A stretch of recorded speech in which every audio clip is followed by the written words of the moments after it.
اگر خدمت گزاری و آبادانی و امنیت نبیتن ها بیجی ها شنگال فرقه چیه؟ بوچی حکومت عراق رشد لسر وگراندن آورین شنگال و دوروبری و لیا بیجی راوستان به همان اگران پروسه گهشتی کیوه جهجای علی سعید ریوبری داتا و زانیاریان لناونده هماهنگی و قیرانان لوزارت ناف خود پرسم جای علی تب خیرات کردستان 24 پروسه وگراندن دار زوره ام بیجین جبرکو گلک جوان حزناکن وگران لشرط و مرج هنه یا شنگالی و دوروبران گهشته کیوه و حتی نوکه چند چونه و پلانین پیشتر چنه زۆر سپاس ئەم کاتتان باش سپاس بۆ کوردستان 24 بۆ ڕەخساندنی ئەم دەرفەتە هەڵبەتە پرۆسەی گەڕانەوەی ئاوارەکان لە کەمپەکان بۆ زەیدی ڕەسەنی خۆیان لەلای ئێمە وەکو ناوەندی هاوبەشە مەنگەکرانەکانی وەزارەتی ناوخۆ تاکو ئێستا پرۆسە و ڕۆژەوێکی کراوەیە و بە هەمەهەنگی لەگەڵ دامەزرا و پەیوەنددارەکانی ئاژەنسەکانی نێتەوە یەکگرتووەکان وەروەها کۆمسیاری باڵای کاروباری پەنابەران و ڕێکخراوی کۆچی نێودەوڵەتی بەردەوامین لە زەمینە سازی بۆ مەسەلەی گەڕانەوە ئەوەی کە کێشەی ئەساسیە وەکوکە لە راپۆرتەکە باستان کرد بریتێرەوەی کە ئامادەنەبوونی شوێنی ڕەسەنی ئاوارەکان بۆ لە خۆگرتنی ئاوارەکان بۆ جارێکی دیکە هۆکارگەلێکی زۆر هەن لە راپۆرتەکە ئاماژدان پێکرد نامێت دووبارەی بکەمەوە بەڵام کێشەی سەرەکی بریتێنە نەبوونی سەقامگیری ئەمنی نەبوونی خزمەتگوزاری سەرەتایەکان لە ئاو لە کارەبا لە ڕێگاوبان لە مەسەلەی تەندروستی لە مەسەلەی خوێندن و کێشەیەکی دیکە بریتە لە نەبوونی دۆکمنتی یاسایی بۆ بەشێک لەو ئاوارانی کە دەیانێت بگەڕێنەوە شوێنی ڕەسەنی خۆیان ئەمە سەر ڕایبوونی چەندین کێشەی دیکەی عەشائیری وهروەها دۆسی هەڵپرسێدرا و سەبارەت بە دادگاکان ئەمانە کۆمەڵک کێشن کە ئێمە بەڕاستە و خۆ لەگەڵ نەتەوە یەکگرتووەکان و لەگەڵ لە درێژەی هەوڵ و با بڵێم دەست پێشخەرەکانی ناوەزارەتی ناوخۆی حکوومەتی هەرێمی کوردستان لەگەڵ سەرجەم ئاژەنسەکانی نەتەوە یەکگرتووەکان ڕێکخراوە نێودەوڵەتیەکان نێردە دیبلۆماسیەکان هەمیشە هەوڵەکان بەردەوام بە بۆ ئەوەی کە حکوومەتی عێراق لەوە تێبگا کە مەسلەی گەڕانەوە پێویستە مەسلەیەکی ئارەزوومەندانە بێ و وەزارەتی کۆچ و کۆچبەران ئەو حەقیقەتە بزانێت کە کردنەوەی ئەو کەمپانە بە بڕیارێکی کارگەڕینە بۆ بۆی بە بڕیارێکی کارگەڕی چارەسەر بکرێ ئەوەی کە پێویستە بە عەقلەتێکی کراوە هەیە پێویستیە بەوە هەیە کە بتوانین زمینە سازی بکرێن بۆ مەسەلەی گەڕانەوە و هەموو لایەنەکان نەخزمەتگوزاریەکان حکوومەتی جارێ ئەم واقعی بین نەخزمەتگوزاری هەیە نە ئەمنیەت هەیە 180 شنگاڵی وێرانە زیدەتری 12,000 خانیان تدبینی حرفی نەبکێری ژیانێ ناهێن آیا وزیر کوچ و کوچبرین آماده بچید دوی کاولی دا بجیتن اوه کو آواره آفرید کته؟ هواد گل آخفتیه لسر و مجاره؟ بەڵێ بەتەکید ئێمە لە پەیوەندی بەردەوام داین هەمیشە لە ڕێی سەرجەم ئەو کەناڵانەی کە ئێمە هەمانات چێ لەگەڵ حکوومەتی اتحادی چێ لەگەڵ کەناڵە دیبلۆماسیەکان لەگەڵ کەناڵە نێوخۆی و نێودەوڵەتیەکان ئەومان ینی دووپات کردوتەوە کە مەسلەی شنگال مەسلەیە کە پێویستە بە عەقڵێتێکی زۆر با بڵێم مرۆیی ماملە لەگەڵ بکرێ و پێویستە وەزارەتی کۆچ و کۆچبەران دۆخەکە بە شێوەیەکی تاو هەڵبسەنگێنێ بارودۆخی ئەمنی لە شنگال سەقامگیریە گروپی میلیشایی جۆرا و جۆر لەوێ هەن بارودۆخی ئەمنی بە هیچ شێوەیەک گونجاونێ بۆ ئەو خەڵکە بگەڕێتەوە وەروها نەبوونی خزمەتگوزاری بوونی کۆمەڵی کێشە ئەوەی کە لە راپۆرتەکە ئاماژدان پێکرد ئەمڕۆک گۆڕێکی بە کۆمەڵی خەڵکی شنگال و ڕەسەنی شنگال لە تەلعفەر دۆزراوەتەوە بە سەدان ینی گۆڕی بە کۆمەڵ تا ئێستا لە شنگال هەڵ نەدراونەتەوە چۆن دەتوانی زامی ئەو خەڵکە سارێژ بکەی بیگەڕێنەوە زەیدە ڕەسەنی خۆی لە کاتێکدا هێشتا کێشەکان بەردەوامە بەداخەوە وەزارەتی کۆچ و کۆچبەران بە عەقڵێتێکی زۆر شمولی و بە عەقڵێتێکی زۆر مرکزی و سنترالی مامەڵە لەگەڵ مەلەفە دەکا ناتوانێت حەقیقەکە بەو شێوە ببینێت کە هەیە طبیعی سەرجەم ئاژەنسەکان نێتەوە یەکگرتووەکان بەعساتی دیبلۆماسی ئێمە لە وەزارەتی ناوخۆی حکوومەتی هەرێمی کوردستان لە ڕێی راپۆرتەکانمان بەنووسراوی فەرمی وەروها بە توێژینەوە وەزارەتی کۆچ و کۆچبەران و حکوومەتی اتحادی و نووسنگی بەڕەسەرک وەزیران من ئاگادار کردوتەوە کە بارودۆخەکە چۆنە و حەقیقەتی بارودۆخەکە چۆنە بۆیە بە نەتیجە نەخێر زەحمەتە بتوانێت لەو ماوەی کە وەزارەتی کۆچ و کۆچبەران دەڵێ کەمپەکان دابخرێ و مووقفی ڕسمی وەزارەتی ناوخۆی حکوومەتی هەرێمی کوردستان بریتێ لەوەی کە کەمپەکان بە زۆر بە هیچ شێوەیەک داناخرێ تاوەکو بارودۆخە مرۆییەکە بەو شێوە بنێتەوە کەمپەکان دەمێنەوە ئەوانە خەڵکی شنگال خەڵکی ڕەسەنی کوردستانن لە شنگال بن یان لە زاخۆ یان لە دهۆک ئەوان هەر لە کوردستانن بەڵام دەمێنێتەوە ئەوەی کە زێدی ڕەسەنی خۆیان بۆ ئەوەی هیچ گۆڕانێکی دیموگرافی لە ناوچەکە ڕوونەدا ئێمە پاڵپشتی گەڕانەوەی ئارەزومەندانەی شکۆمەندانەی سەرجەم ئاوارەکان دەکەین بە تایبەتی بۆ شنگالیەکان کە زێدی ڕەسەنی خۆیانە. حکوومەتی عێراقی بڕیاردای کەمپێن ئاوارەیان لە هەرێما کوردستانی بەتەمامی بگریتن. ئایا حتانوکە سەدەی چەند یاوان ئاوارەیان ڤەگەڕیانە؟ ئەزانی حکمت لە هەر بڕیارێک کە دەردەچێت بریتە لە جێبەجێکردن، ینی ژیری لە دانی هەر بڕیارێک بریتە لە میکانزمی پرۆسی جێبەجێکردن. ئەزانی شتێکی زۆر تیۆریە تۆ بتەوێ 155,000 کەس کە لە 23 کەمپ لە هەرێمی کوردستان دەژین لە ماوەی 2 مانگ هەمووی بگەڕێتەوە شوێنی خۆی وەکو ئەوەی کە هیچ ڕووی نەدابێ لە کاتێکدا کە نزیکەی 10 ساڵ ئەوان لە ئاوارەی دەژین. ئەگەر زەمینە سازی یاخود دەلیڤەیەک یاخود دەرەچەیەک یان تونێلێک بۆ مەسەلەی گەڕانەوە هەبوایە ئەوانە 10 ساڵ دەگەڕانەوە شوێنی ڕەسەنی خۆیان. تۆ بێنە پێش چاوی خۆت ئایا وەزیری کۆچبەران وەکو پرسیارەکەی جەنابەت پێشتر ئاماژت پێدا وەزیری کۆچبەران دەتوانێت بۆ ماوەی هەفتەیەک بێتە یەکێک لە کەمپەکان بژی کە تایدا لە هاویندا پلەی گەرما دەکاتە 50 پلەی سلیزی و لە زستاندا هەندێک جار 5 پلەی سلیزیە نەبوونی یعنی بە حقیقت ئەوە ئەگەرات و بارودۆخێکی سەختتر لە شوێنی ڕەسەنی خۆی چاوەڕێنەکە ئەو ڕازی نابێ بە کەمپێک کەتیدا بمێنێتەوە بۆ ئەوەی ژیان بگوزارێ. یعنی بە نەتیجە ئەوەی کە دەگوترێ ئەوەی کە دەگوزارێ دوورە لە واقع. پێویستە سەرجەم لایەنەکان وریاتر و ژیرانتر مامەڵە لەگەڵ دۆسیە بکەن، پێویستە نزیک بن لە معاناتی ئەو خەڵکی کە لە کەمپەکان دەژین، لە نزیکەوە ئاگاداری دۆسەکانیان بن، لە نزیکەوە گوێ لە داواکاریەکانیان بگرن. دەرگای کەمپەکان کراوەیە بۆ هەموو ئاژانسە دەوڵەتەکان بۆ بەحساتی دیپلۆماسی بۆ تیمەکانی حکوومەتی اتحادی کە ئێستا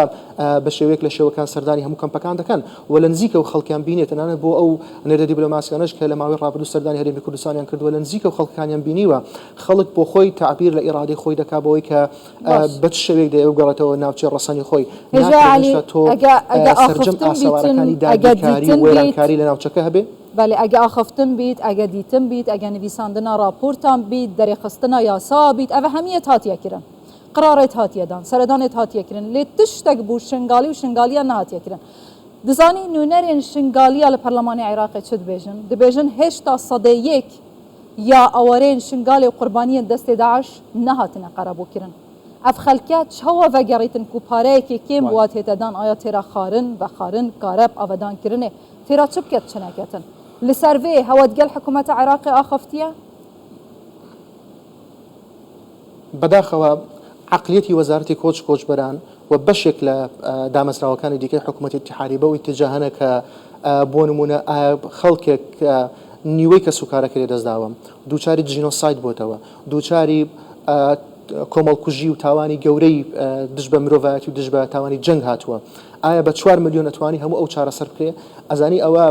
ینی تەرازویەکی زۆر لاسەنگە. پێویستە ئەو عقلێتە فڕێ بدرێت کە بە مەرکەزی مامەڵە لەگەڵ ئەو دۆسیە بکرێ و کێشەی سەرەکی لە با بڵێم لە دامەزرا و پەیوەنددارەکان و بەتابەتی وەزارەتی کۆچبەران حکوومەتی اتحادی لە عقلێتی مامەڵەکردن لەگەڵ ئەو دۆسیە پێی وایە بە بڕیارێک ئەتوانێت سەرجەم ئەو کەمپانە دابخات کە ئەوە دوورە لە واقع و هەروەها شتێکی پراکتیکی و شتێکی گونجاو نییە ئەوەندەی کە تیۆریە ئەوەندە واقعێک نییە کە لە حاڵەکەدا ئاماژەی پێ بکرێت. بەڵێ شنگال تا ئێستا وێرانە تۆ تەنها چەند ناوچەیەک خەڵکی بۆ گەڕاوەتەوە کە بە نەتیجە لە ماوەی 2 ساڵی ڕابردوو ئێمە لەگەڵ ڕێکخراوی کۆچی نێودەوڵەتی تەنها توانیمانە 500 خێزان بگەڕێنەوە. راپۆرتەکان پێمان دەڵێن کە نیوەی ئەو خێزانانە ئێستا ناوی خۆیان تۆمار کرد بۆی دووبارە بگەڕێنەوە پارێزگای دۆکیان یاری سەر بەخۆی زاخۆدا چ لە کەمپەکان بن چ لە درەوەی کەمپەکان بن. ئەوە ئاماژەیەکە پێمان دەڵێن نەخێر تاکو ئێستا شنگال باردۆخەکەی لەبار نییە مەترسی لە شوێنەکە هەیە قەرەبووکردنەوە ینی بە قەرەبووکردنەوە بە شێوەیەک لە شێوەکان جێخەوە نەگرتووە. چەندین یاسا بۆی دەرچووە لە پەرلەمانی با بڵێم ئیتیحادی ئەنجومەنی نوێنەران بەڵام بە هیچ شێوەیەک جێبەجێ نەکراوە. چەندین دامەزراوەیان بۆ دروست کردووە لە حکوومەتی اتحادی بۆ نمونە دامەزراوی قەرەبووکردنەوەی ڕزگاربوون تاکو ئێستا هیچ هەنگاوێکی پراکتیکی نەنداوە. بە سەدان حاڵەتی ڕزگاربوومان هەیە لە کەمپەکانی زاخۆ لە چەمشک و لە شاریە لە خانکێ لە شێخان لە هەموو ئەو کەمپانە بەدەیان حاڵەتی ڕزگاربووی تێدایە کە تاکو ئێستا بە هیچ شێوەیەک حکوومەتی اتحادی ئاوڕێ لێ نەداونەتەوە کێشەکانی چارەسەر نەکردن. بەشێکی لەوانە پێویستیان بە هاوکاری سایکۆلۆژی هەیە هاوکاری کۆمەڵایەتی هەیە هاوکاری درێژخایەن هەیە بەشێکی لەوانە سەرجەم خانەوادەکەی لەدەست داوە. ئێمە نمونەی دەیان خانەوادەمانەیە نمونەی دایکە شەمێک کە نیوەی خانەوادەکەی لەدەست داوە لە کەمپێک تا ئێستا دەژی. پێویستە ئەو بابەتە بە شێوەیەک چارەسەر بکرێت کە بەرژەوەندی خەڵکی شنگال و بەرژەوەندی دانیشتوانی ڕەسەنی شنگال پارێزرا بێ. لە بیرمان نەچێ ئەوانە دانیشتوانی ڕەسەنی شنگالن و لە ڕووی ڕووی پێکاتەوە پێکاتەیەکی جیاوازن بۆی ئەو عقلەتی کە تعاملیان لەگەڵ دەکات دەبێ عقلێتێکی پاراستنی شوناس و ناسنامەی ئەو خەڵکە بێتن نەک بیاوێ بە شێوەیەک لە شێوەکان بەڕاستە خۆیان ناڕاستە خۆ فشار بخاتە سەریان. ئێمە لە ناوەندی بە شێمەنگەی قیرانەکانی وەزارەتی ناخۆ زۆر بە ڕوونی ڕامانگەیاندووە بۆ سەرجەم ئاژانسەکان و لە سەرجەم کۆبوونەوەکانمان لەگەڵ حکوومەتی اتحادی کە بە هیچ شێوەیەک ناچینە ژێرباری گەڕانەوەی بە زۆرە ملی ئاوارەکان لە کەمپەکان و لە دەروی کەمپەکان بۆ ناوچە ڕەسەنەکانیان ئەوەی کە ئێمە دەیکەین بریتە لە گەڕانەوەیەکی ئارەزومەندانی شکۆمەندانە و لەو چوارچەوەیەدا سەرجەم ئامادەکاریەکانمان کردووە و هەوڵی بەردەواممانداوە بۆ ئەوی کێشەکان چارەسەر بێ لەو چوارچەوەیە چەندین دەست پێشخەریەکانمان لەگەڵ یۆنامی بووە ئەگەر بتوانم ئەوە تەواوکەم لەگەڵ یۆنامی بووە کەرەمکە هێژای عالی هاریکاریان حکوومەتە عێراق vê demît gehne destê awariyan li kempên Herêma Kurdistanê rawastandîne yani xarin vexarin tendurustî kav û av û kareb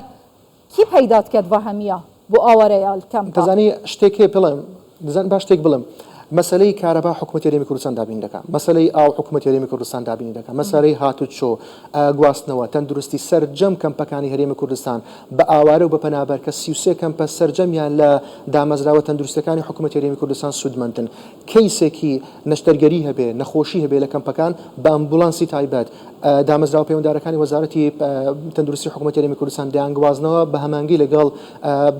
بەڕێبەراتی کەمپەکان و ناوەندی هاوبەش شەمەگە قیرانەکان لە پارێزگا و یارە سەبەخۆکان دایان بنە نەخۆشخانەکان بۆی چارەسەری وەربگرن هەموو ئەو خزمەتگوزارانە حکوومەتی هەرێمی کوردستان دابین دەکاتن لە تەواوی ساڵی 2024 وەزارەتی کۆچبەرانی یەک جار پارسێلی خۆلاک و یەک جار پارسێلی پاکەرەوەی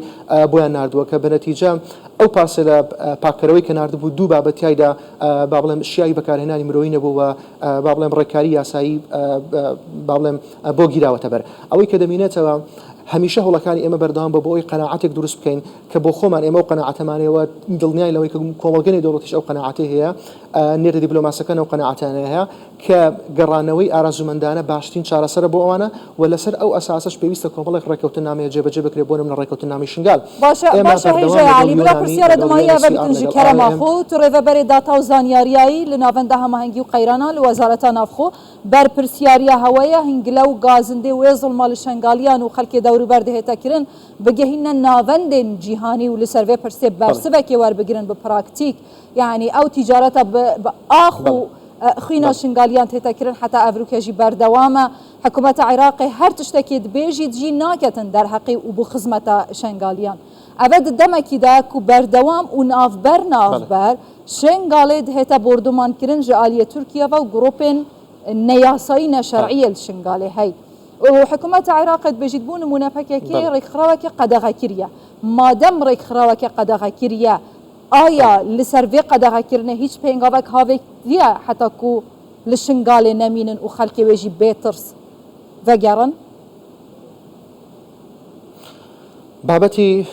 دەرکردنی ئەو گروپە چەکدارە میلیشیانەی کە لە شنگال با بڵێم چالاکیان هەیە و بوونتە بەشێکی زۆر لە مەترسی لەسەر خەڵکی سڤیل بابەتێک کە پەیوەندی بە سیادی عێراقەوە هەیە پەیوەندی بە ئەوەی کە پێڵێن سوڤرنیتی عێراقەوە هەیە بۆیە وەزارەتی با بڵێم دەرەوەی عێراق و حکوومەتی عێراق بە شێوەیەکی گشتی وەزارەتی کۆچبەران پێویستە بە شێوەیەک لە شێوەکان لە چوارچێوە ڕێکەوتنامی شنگال ئەو بابەتە چارەسەر بکەن هەموو لایەنەکان مولزەمی بەجێبەجێکردنی ئەو ڕێکەوتنامەیە وەزارەتی ناوخۆ بە شێوەیەکی ڕسمی ڕایگەاندووە کە چ ممکن بێ لەسەر ئێمە واجب بێ بۆ جێبەجێکردنی ئەو ڕێکەوتنامەیە دەکەین و سەبارەت بە بەش یەکەین پرسیارەکەت ئایا ئێمە دەنگی ئەو خەڵکەمان گەیاندۆتە نێوەندە نێو دەوڵەتیەکان بەڵێ بەدڵنیاییەوە لەگەڵ سەرجەم ئاژانسەکانێتەوەی گرتوەکان کنسوڵخانەکان کە لە هەولێر کار دەکەن باڵوێزخانەکان کە لە بەغدا کار دەکەن لە ئاستی کنسول لە ئاستی باڵوێز و لە ئاستی ئەو شاندە نێو دەوڵەتیانەی کە لە وەزارەتی خارجیە لە وەزارەتی دەرەوەی وڵاتان دێنە هەرێمی کوردستان باس کراوە و پەیامی ئەو خەڵکیان پێگەێنراوە بە شێوەیەکی ڕاستەوخۆ و بەشێکی زۆریشان لە ڕێگەی ناوەندە مرۆیەکانی خۆیان ئەو راپۆرتانیان هەیە ژمارەکانیان پێوە دەزانن بارودۆخی ئەو خەڵکە چۆنەکە ناکرێ لە شێوە ڕۆژێکدا بە بڕیارێکی کارگەری لە وەزارەتی کۆچبەران ئەو بابەتە چارەسەر بکرێ ئێمە داوامان نەکردووە ئەو خەڵکە ئاوارە بێ لە شوێنی ڕەسەنی خۆیان بەڵام کاتێک کە بارودۆخی مرۆیی ناچاری لە دەرگای ئێمە دەدەن هەمیشە کولتوری هەرێمی کوردستان لەسەر بڕیاری با بڵێم سەرکردایەتی سیاسی هەرێمی کوردستان ئەوە بۆ کە ئێمە لە خۆگرتی ئەو خەڵکە بین و کولتوری ئێمە کولتورێکی پێکەوە ژیانە ناکرێ بەو شێوەیە مامەڵە لەگەڵ ئەو خەڵکە بکرێەوە خۆمان بە پارێزەری مافەکانی ئەو خەڵکە دەزانین و پێویستە لەو چوارچێوەش حکوومەتی عێراقی بەدابەتی وەزارەتی کۆچبەران فراوانتر بیرکاتەوە ئەوەی کە دەمەوێت بیڵێم ئەوەیە بەیانی ڕێبوونێکی ئێمە لە وەزارەتی ناوخۆی حکوومەتی هەرێمی کوردستان بەشدارە لەگەڵ یونامی لەگەڵ چەند ئاژانسێکی دیکەنێتەوەی گرتووەکان لە کەوتبوونێکی فراوانی بڵێم بەغدا بەڕێوە دەچێت کە تایدا وەزارەتی کۆچ و کۆچبەرانیش لە ئاستێکی بەرز تێدا بەشدارە ئەجندای ئێمە واضحە بۆ ئەو کۆبوونەوەیە کە لە ئێستاکەوە دەمەوێت ئاماژەی پێ بکەم ئەوەیە هەر جۆرێک پلانێک دادەندرێت پێویستە باوبەشی لەگەڵ حکوومەتی هەرێمی کوردستان بێ و پێویستە لە پێش هەموو شتێکیان بەرژەوەندی خەڵکی ئاوارەیە لە کەمپەکانە دەرەوەی کەمپەکان وەکو ئەولەویەت ببینێ و چارەسەری کێشەکانیان بە شێوەیەک بکاتن کە چارەسەرێکی هەمیشەیی بێ نەک چارەسەرێکی دەمەکی بێ دوجار کە بارودۆخەکە بە شێوەیەک لە شێوەکان ناسەقامگیری تێکچەوە دیسان ئاوارەبوونی پێچەوانە ڕووداتەوە مەسەلەی ئاوادانکردنەوەیەکی لە فایلانی کە باسی دەکەین مەسەلەی قەرەبووکردنەوەی ئەو خەڵکانی کە لە کەمپەکان دەژین بە تایبەتی کوردانی ڕەسەنی ئێزدی پێویستە لە بەرچاو بگیرێ پێویستە حکوومەتی اتحادی وریانەتر مامەڵە لەگەڵ ئەو دۆسیە بکاتن ئەو ماوەی کە دانراوە ماوەیەکی بەی شەوێک لۆژیک نییە و پێویستی بە